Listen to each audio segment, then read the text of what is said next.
Banyak orang menggunakan metode ceramah untuk presentasi, untuk perkuliahan, dan untuk pembelajaran di kelas. Dan hasilnya sangat menjenuhkan. Padahal tetap saja di metode ceramah, kalau bisa dikreasikan. Nah, bagaimana mengkreasikan metode ceramah? Ikuti. Audio Jungle. Audio Jungle. Assalamualaikum warahmatullahi wabarakatuh. Anda yakin pernah menggunakan metode ceramah? Dan saya tebak pasti pernah menggunakan metode ceramah. Dan hasilnya begitu-begitu saja karena ceramah kita menjenuhkan.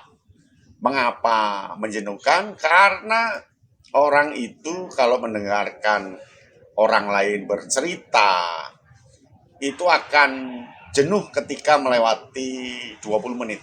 Jadi 20 menit pertama itu sudah lewat. Entah ngantuk, usil sendiri, main HP, dan sebagainya. Oleh karena itu, metode ceramah perlu dikreasikan. Bagaimana mengkreasikan metode ceramah?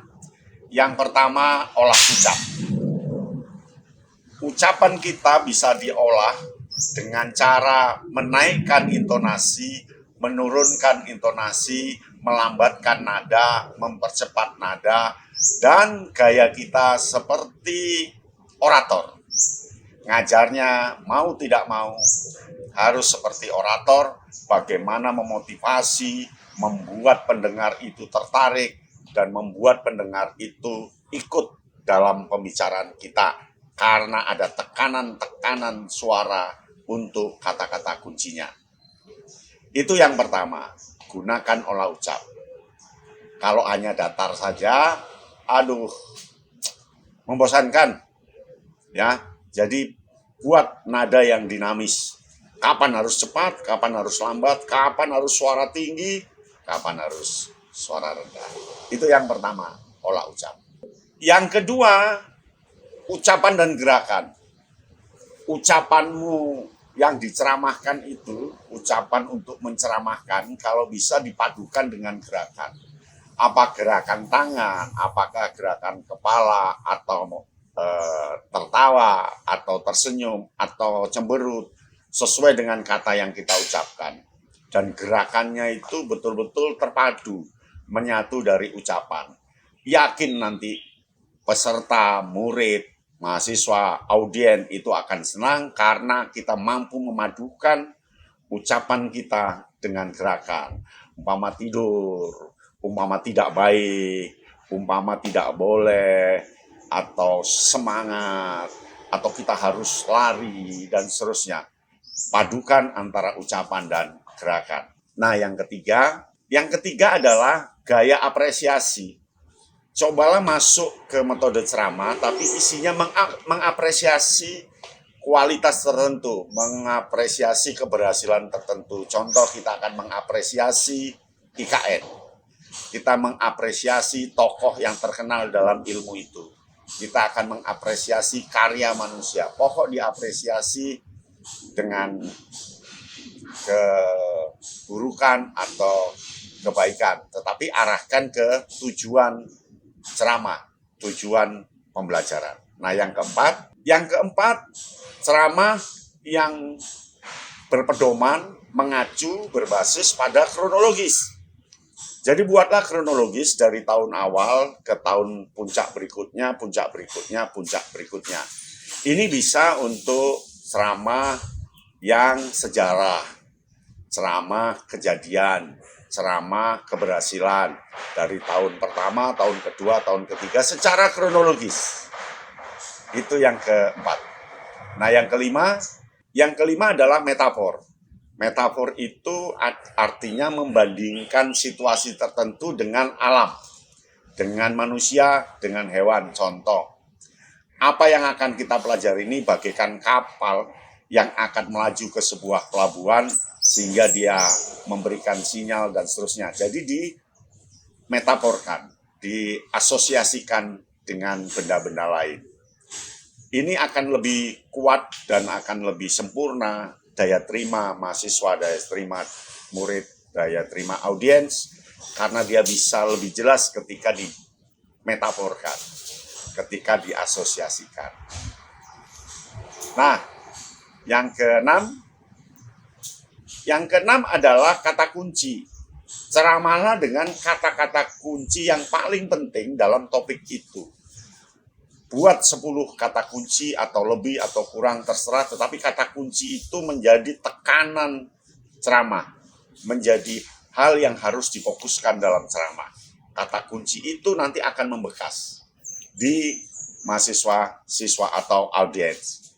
Buat kata kunci dengan baik. Nah, yang ketujuh adalah gunakan singkatan. Ya, ketika kita akan membuat ceramah, melakukan ceramah, gunakan singkatan. Yang singkatan itu bisa selesai di jam yang tersedia untuk ceramah kita. Contoh, kalau di Pramuka itu ada Taci Paparera Hiberdesu, gitu ya. Nah, itu diceramahkan selesai dari singkatan itu, atau singkatannya siap. S pertama adalah semangat, I-nya inovasi, A-nya apa, tapi diceramahkan dalam waktu yang tersedia. Mainkan dengan singkatan. Karena dengan singkatan, pembelajar akan lebih cepat memahami. Nah, yang kedelapan adalah tokoh kunci. Jadi buatlah sebuah ceramah yang isinya adalah tokoh-tokoh kunci yang terkait dengan topik yang akan kita ajukan. Pilih tokoh kunci yang bagus, pilih tokoh kunci yang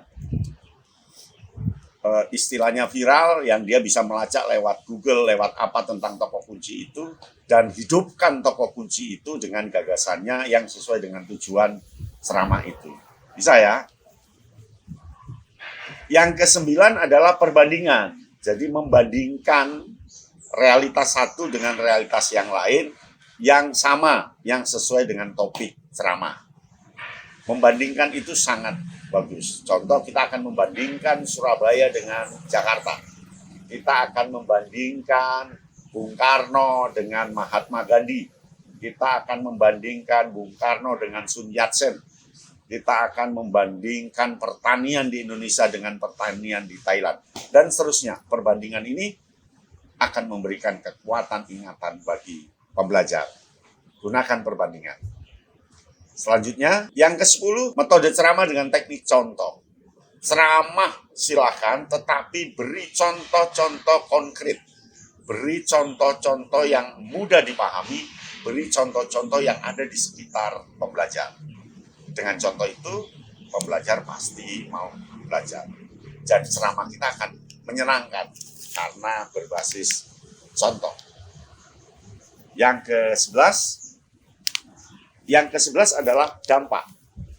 Bagaimana ceramah kita mengacu pada dampak yang akan terjadi.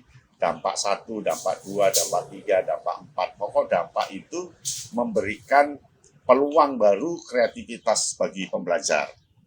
Ya, tentu kita siapkan dulu dampaknya. Jadi ceramah itu bisa dimodifikasi dengan dampak itu. Yang ke-12 ini teknik tuang gambar. Artinya Anda ceramah, lalu pembelajar suruh nyiapkan kertas kosong, apa yang kita ceramahkan oleh si pembelajar dibuatkan skema atau peta pikiran atau hubungan satu dengan yang lain. Ini menarik. Jadi tidak boleh dengan kalimat penuh, tetapi satu kata nanti hubungkan kata lain. Apa yang kita omongkan dia mampu meletakkan di posisi mana, lalu membuat garis. Pasti bisa ya. Nah, yang ke-13 adalah realitas. Jadi apa yang kita ceramahkan, sajikan realitasnya.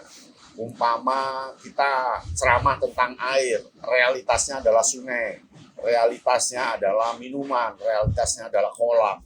Pokok sajikan realitasnya, dari realitas itu tarik secara sintesis, tarik secara deduktif, dan pasti akan lebih menyenangkan. Nah, yang ke-14 adalah bagaimana topik cerita kita hubungkan. Jadi yang ke-14 adalah keterhubungan.